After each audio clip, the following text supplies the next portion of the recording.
Hi, good afternoon, everyone. Thank you for being here. It's a bit daunting to be here. If I had £1 for everybody who told me, you shouldn't be nervous, you work in television, the last hour, I probably could have a free night out tonight. I got a laugh, so I'm gaining your sympathy there, right? I mean, we'll dive right into it. I'm Kevin Ruiz, and I was born into this community, our Gibraltar, our rock, our home, almost 40 years ago. Note the almost. I'm still clinging to my 30s. And I was very fortunate to be born into a very large family. A family had my parents, had my brother, my grandparents, my uncles, my aunties, and many cousins. Many, many cousins. And those of you who know my families know that I really do have many, many, many cousins. De verdad, exagerado. So, coming from being born into a very large family, very early on in my life, I was very fortunate to gain a sense of belonging very early on in my life. I belonged to my family, I belonged to a group, and they all belonged to me. And in that sense of belonging, I found safety, security, and the comfort to be who I am, to be myself. My childhood was awesome, it was great. I spent most of it just hanging around with my cousins, my many cousins. And I remember very, very fondly special times when we just used to splash around and collect crabs in the rocky pools in the now disappeared shoreline of Varelbeg Estate, and playing on the boats in the slipway, often ending up with greasy feet and going round to my granny, who kept a cupboard, a concoction of strong lemon-scented concoctions. She used to use that to wipe our feet clean.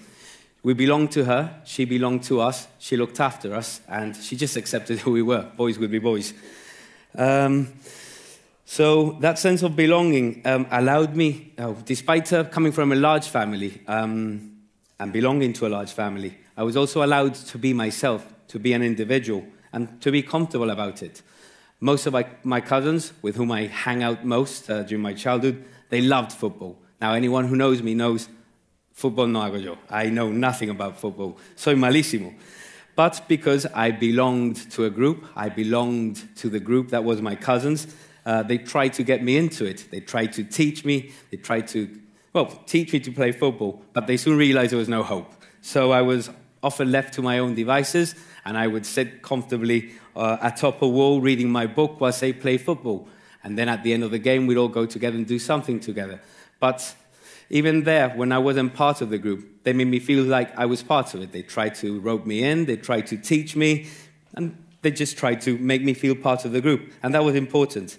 I also remember going up the rock, and that was very usual on Sundays back in the 80s here in Gibraltar. And again, I suffer from vertigo. I have a huge fear of heights. And all my cousins are daredevils. They just do everything and anything. And I remember when we got up to the city walls, they'd all just race up those steps, something which I couldn't do. I just froze and stood at the bottom. And being a young child, I still recall my late uncle, my Uncle Michael, he noticed that I had vertigo, that I suffered from vertigo, that I had a fear of heights. And he just came up to me, gave me comforting words, put out his hand, and just grabbed my hand and took me up. And I was scared, but I felt secure. I belonged to him. I had a strong sense of belonging. He was my family, he was my uncle. I was safe. And the next time that happened, it wasn't my uncle. My young cousins held my hand, and they took me up, and they helped me up. Because that's what we do when you belong to a group of people. We help each other out, and we help each other past obstacles. Feeling like you belong to a group is magic. It's a very special thing. And even though I belonged to a very large family and felt like I really belonged to that large family, I also got, at a very early age, the sense that I belonged to a bigger group. My family, local for many generations, well-known, and Gibraltar, after all, is a close-knit community. We're a small community. And being a boy, out and about, I was always easily recognized as es el hijo de, el nieto de, el sobrino de. And that was a very nice feeling. More than often, I'd turn up at the shop to run errands for my late granny, Mama Angele, and I didn't even have to talk. Being a young boy, the lady behind the counter just stretched out, gave me a bag full of groceries. It's el niño de Angeliti. Tú llevas a tu abuela. People just recognize you. So it was very special. It was very nice.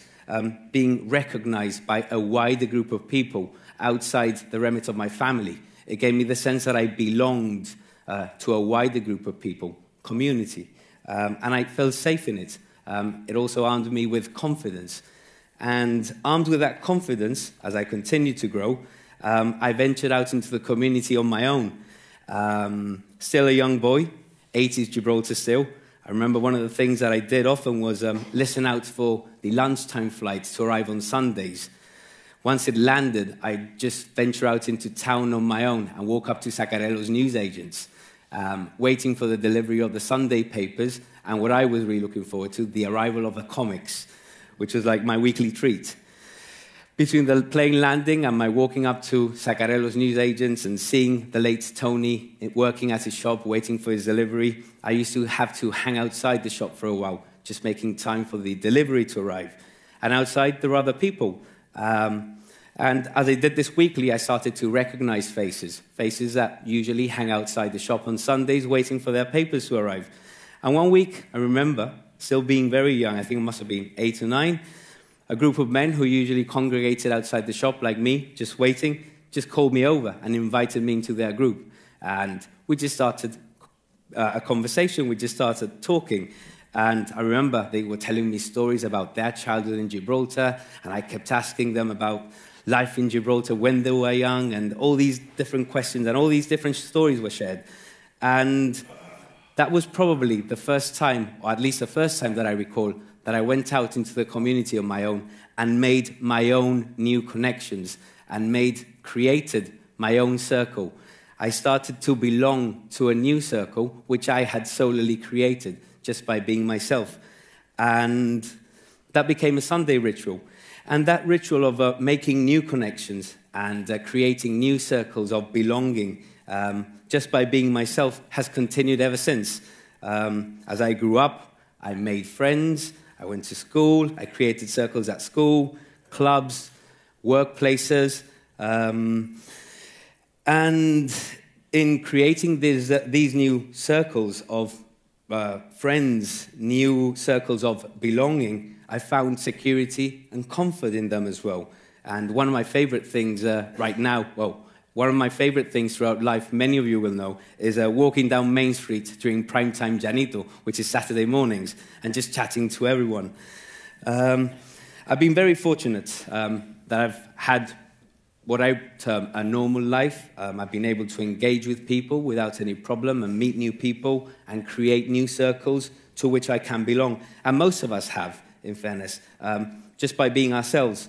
But not everyone is as lucky as we are. Flash forward to my early 20s, and that was the time when I joined the Royal Gibraltar Police, a very significant moment in my life, because it also provided me with a great moment of realization. As a police officer, I was often deployed and dispatched to a number of incidents, to situations, to try and identify problems, to try and resolve problems, and where we couldn't, to try and remove the problem. And on attending a number of these incidents over the years, I realized that many of the problems often arose from people who felt disconnected, who felt disengaged, who felt like they didn't belong. When they felt like they didn't belong, people normally adopt an attitude of them against the world. It's often even against their families, them against their own circles of belonging. An infant baby is actually one of the most vulnerable mammals on the planet. It can't do anything on its own. It just lies on its back and it cries. And it cries because they need someone to do something for them. It cries to provoke a reaction. It cries to try and get someone to engage with them. It has a need to belong to someone, because in belonging to someone, it can get someone to do something for them, something which they can't do for themselves. They also need to belong in order to feel safe and secure, and this in turn will allow them to be what they are, a baby, a helpless baby. Belonging, it seems, is a basic human need. It's allowed us to be who we are, and in the safety of belonging, it also allows us to engage with others, something we also require, something that we need. And in engaging with others, we develop. And in developing, we also allow ourselves to go and embark on the journey of becoming. Most of us, like I say, we already belong to groups. We have families, we have friends, we have co-workers. Most of us engage with others just by being ourselves. Most of us learn from other people and from the experiences that we encounter on a daily basis. Most of us are on that journey, that never-ending journey of becoming. We live in an age as well when we're probably the most connected. We message people countless times a day. We have families, we belong, we have a strong sense of belonging. We also have a great setup here in Gibraltar. We're a small community, we're closely knit, and we've got countless events. ¿Verdad, Seamus? Tenemos un montón de events that foster engagement and also develop further that sense of community spirit. But how connected are we really? We might have hundreds of friends on Facebook. We might talk to countless people down Main Street every day. Like I say, we belong to a number of groups, family, at work, and everywhere everywhere we go. But how much do we really know about each other? How well do we know what's on the minds of those that are closest to us, those that are dearest to us, those whom we belong to, and those who belong to us? In Gibraltar, being small, we're naturally born into enlarged circles of belonging. It's sort of automated. But belonging really requires work, a lot of work, like everything and anything in life. People need to engage, to truly engage. We're all on journeys of becoming. We change daily. We experience new situations daily. We change daily. Our moods change even hourly in response to the circumstances around us, to the people around us. How much do we keep up to date with each other? Too often, it seems, we take the sense of belonging for granted just because it's almost automated. We belong, they belong, we know everything about them just because we belong to the same circle. But do we really? We live in a fast-paced world with increasing pressures. People get hit with new situations all the time. Sometimes they fear just being themselves within their own circle of belonging. Some choose to continue to belong, but choose to become silent within their own circles of belonging. And being silent in a circle of belonging means belonging needs work. It needs a lot of work. In silence and in disengaging within our own circles, problems arise, problems grow. In being alone, problems worsen. And in problems worsening, we become anchored and we halt our journey, the journey of becoming.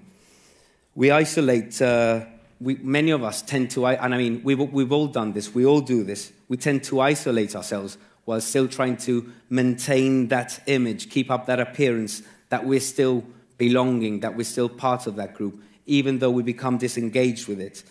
Others lash out. Some completely feel that they don't belong and they manifest it. And when you don't belong, it's you against the world. And that's when we have problems. And I think we've all been there. I've been there. In Gibraltar, we're very lucky. We've got numerous entities, agencies, volunteers, and very kind people who go out of their way to help people in these situations. But they really can't do it alone.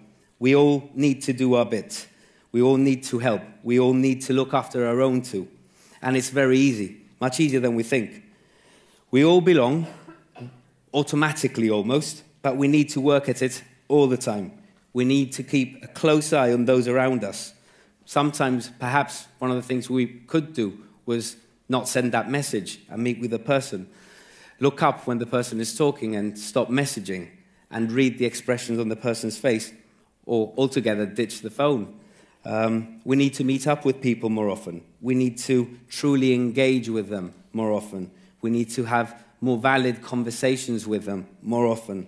We genuinely need to share with our people more often. We need to share our problems, our stories, our anecdotes, our day-to-day, the little stories. Those are the ones that really matter as well. What's your day been like?